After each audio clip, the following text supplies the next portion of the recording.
Whitening toothpaste कभी भी दांत के इंट्रिंसिक जो अंदर का कलर होता है उसको बदल नहीं सकती। इस वीडियो के एंड तक आप ये चीज़ जान लेंगे कि ये टीथ वाइटनिंग मेडिसिन किस तरह से काम करती है, किस तरह हम जल्द अज जल्द और इससे बेहतरीन रिजल्ट हासिल कर सकते हैं, कैसे हम इसको घर पर यूज़ कर सकते हैं, और एक और ज़रूरी बात जो टीथ वाइटनिंग से भी ज़्यादा ज़रूरी है। नेक्स्ट वीडियो में हम बात करेंगे कि कब ये मेडिसिन इफ़ेक्टिव नहीं होती। तो ये चीज़ जानने के लिए आप लाजमी तौर पर चैनल को सब्सक्राइब करें। दांत के पीलेपन की या डिस्कलरेशन की दो वजूहात होती हैं, एक्सट्रिंसिक और इंट्रिंसिक।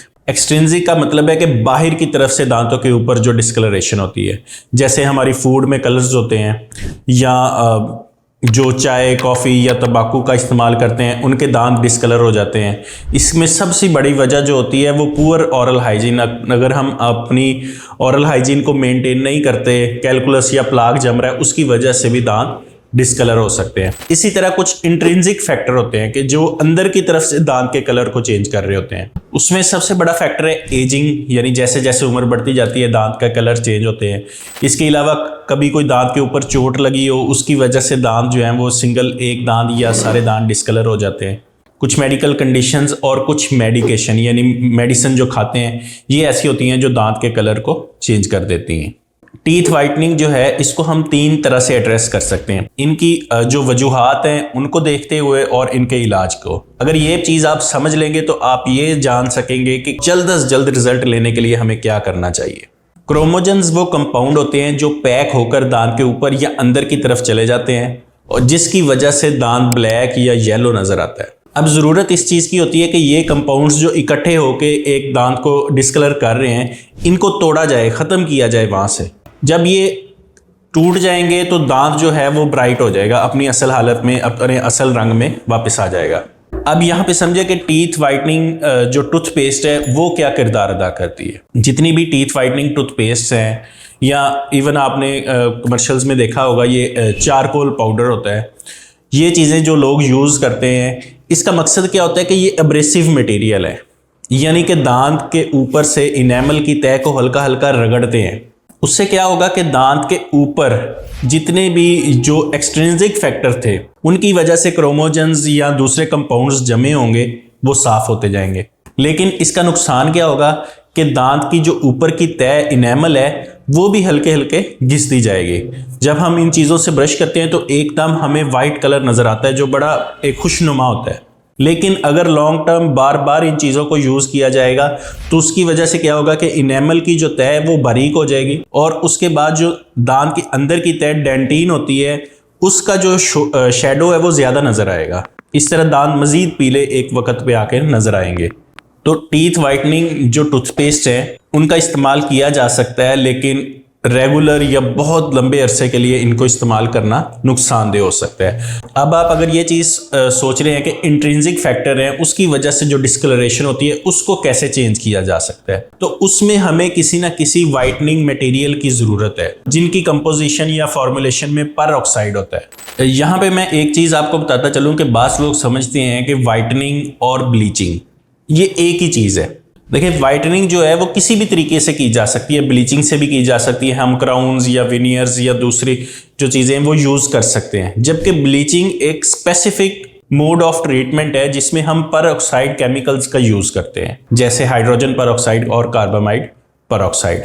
अब इनका मैकेनिज्म क्या होता है कि जब हाइड्रोजन परऑक्साइड या दूसरे हम यूज़ करते हैं तो वो ब्रेक डाउन होती है। उस ब्रेक डाउन होने की वजह से ऑक्सीजन का एक रेडिकल आता है और वो दांत के ऊपर जो क्रोमोजन जमे होते हैं उनको तोड़ देता है। और इसके साथ इसमें ये प्रॉपर्टी होती है कि ये दांत के अंदर पेनिट्रेट कर सकता है, जैसे इनेमल या डेंटिन की जो लेयर है उसके अंदर जाके वहाँ पर जो डिस्कलरिंग एजेंट्स होते हैं या कंपाउंड्स होते हैं उनकी ब्रेक डाउन करता है और उन क्रोमोजेंस के टूटने की वजह से दांत के अंदर जो डिस्कलरेशन होती है वो ख़त्म होना शुरू हो जाती है। अब जो कंपाउंड्स हैं जो ब्लीचिंग के लिए यूज़ होते हैं इनका मैकेनिज्म हम समझ गए हैं। अब ये ज़रूरी है कि इस कंपाउंड को और दांत को, इन दोनों को इतना टाइम दिया जाए कि ये अपनी वर्किंग कर सके। या फिर क्या होगा कि हम जो कंपाउंड है उसकी कंसनट्रेटेड फॉर्म यानी परऑक्साइड की ज़्यादा फॉर्म यूज़ कर ले और दांत को उसके साथ इंटरेक्शन में थोड़ा टाइम मिले। दो तरीकाकार है। इन चीज़ों को समझने के लिए आप इन ऑफिस ब्लीचिंग और होम ब्लीचिंग यानी कि घर पे कैसे कर सकते हैं और डेंटिस्ट क्या कर सकते हैं, इन चीज़ों को समझ जाएंगे। जब हम डेंटिस्ट के पास जाते हैं तो आप लोग देखते हैं कि एक ही विजिट में तकरीबन 1 घंटे का या 1.5 घंटे का विजिट होता है। वहाँ पे जो अगर ब्लीचिंग की जाए तो दांत जो हैं वो 4-4, 5-5 जो शेड्स हैं वो ब्राइटर हो जाते हैं। उनका तरीकाकार क्या है कि यही वाले जो कंपाउंड्स होते हैं ये दांतों के ऊपर लगाए जाते हैं और उसको लाइट के साथ एक्टिवेट किया जाता है। उससे जो ब्रेक डाउन हो रही होती है पेरोक्साइड की वो ज़्यादा तेज़ हो जाती है।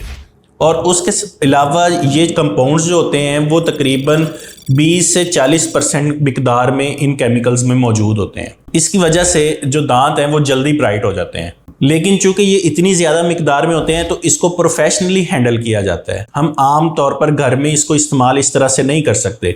अगर इतनी ज़्यादा मिकदार में करेंगे या तो दांत जो हैं वो पोरस हो जाएंगे, ठंडा गर्म बहुत ज़्यादा लगना शुरू हो जाएगा, या हमारे जो मसूड़े हैं वो डैमेज हो जाएंगे। तो यहाँ पर एक तरीकाकार ये होता है कि इन कंपाउंड्स की मिकदार को, पेरोक्साइड की मिकदार को कम कर दिया जाए 3 से 10% तक, और इसको हम घर पे यूज़ कर लें और जो ब्लीचिंग एजेंट है वो दांतों के ऊपर लगा रहे तकरीबन 2 घंटे या 5 घंटे, ताकि उसका रिजल्ट आता रहे। यही तरीकाकार, यही मैकेनिज्म है होम ब्लीचिंग का कि कस्टम ट्रेस बना के दी जाती हैं। आप उनके ऊपर जो वाइटनिंग मटेरियल है उसको लोड करते हैं और उसको पहन लेते हैं और 2-4 घंटे जो है वो लगा रहता है। इसका इफेक्ट स्लो होता है क्योंकि ब्रेकडाउन स्लो हो रही होती है, लेकिन अगर आप ऑफिस ब्लीचिंग के बाद उसको मेंटेन करना चाहते हैं दांतों के वाइट शेड को, तो होम ब्लीचिंग जो है वो बहुत अच्छे रिजल्ट देती है।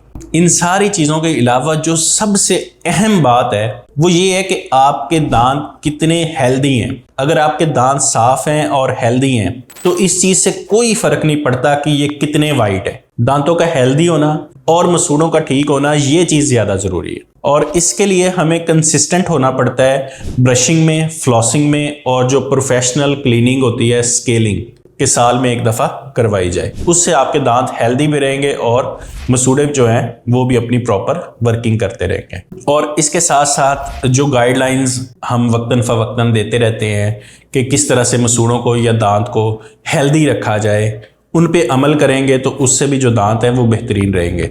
तो उसके लिए ज़रूरी है कि आप चैनल को सब्सक्राइब करें। अब अगर आप टीथ वाइटनिंग का सोच रहे हैं तो लाजमी तौर पर डेंटिस्ट से कंसल्ट करें, क्योंकि अगर आपके दांत जो हैं वो डार्कर हैं, उनमें कैविटीज़ हैं या फिलिंग्स हैं या क्राउन्स हैं, तो ये टीथ वाइटनिंग की जो मेडिसिन है ये इफ़ेक्टिव नहीं होगी। ये एक ओवरव्यू है जो मैंने आपको दे दिया है। नेक्स्ट वीडियो में हम इंशाल्लाह इसको डिटेल से डिस्कस करेंगे। उम्मीद है कि ये इन्फॉर्मेशन आपके लिए हेल्पफुल होगी। इसे दूसरों तक भी शेयर करें ताकि ये एक सदका जारिया के तौर पर चलती रहे। Thank you.